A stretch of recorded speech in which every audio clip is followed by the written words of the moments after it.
So you'd like to know what happened to the birth mother of the children that my husband adopted. Okay. She was 17 when she gave birth to her second baby boy, and she abandoned him in the hospital. She had no family support and would soon find herself homeless. Meanwhile, DCFS placed her son Patrick into the same foster home where Anthony had been placed, and that was with us. When we picked up Patrick from the hospital, he was only 1 week old, and he weighed just over 4 pounds. Within the first 2 weeks of being placed with us, Patrick had his first medical emergency. His lungs were underdeveloped, and I took him to the local health department because as a foster child, we had to use the state Medicaid card. There was a long wait at the health department, and his lips were starting to turn blue, and I got pissed off and raised hell. I said, I need a doctor out here now to look at this baby because there's something severely wrong with him. A doctor took a quick look at him and said, I'll refer you to the Children's Memorial Hospital in Chicago. And I said, great, I'll take him today. And he said, oh no, it's going to be 2 weeks before you can get an appointment there.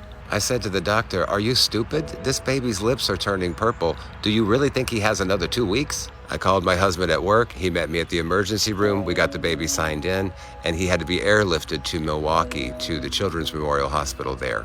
Patrick was diagnosed with double pneumonia and admitted to intensive care.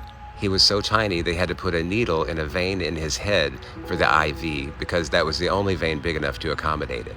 This baby was hospitalized for 17 days, but by the end of it, I barely recognized him. They had pumped him so full of steroids that he had grown so fast, he looked like a little baby Buddha. Like his brother Anthony, Patrick was a pure joy to raise. He has always been the most loving and wonderful, sweet, kind-hearted child you can ever imagine. And when his brother Anthony was about 6 or 7 years old, he started to question the word mommy. In fact, he saw a neighbor lady across the street and he said, hi, mommy. And she gave him a really dirty look. And I had to explain to him, that's Michael's mommy, not yours. To which he replied, I have a mommy? To which I replied, of course, honey, everybody does. By this time, both of the children were adopted, and the rights of their mother had been completely severed by the court, and I had no legal obligation to ever reunite them with her.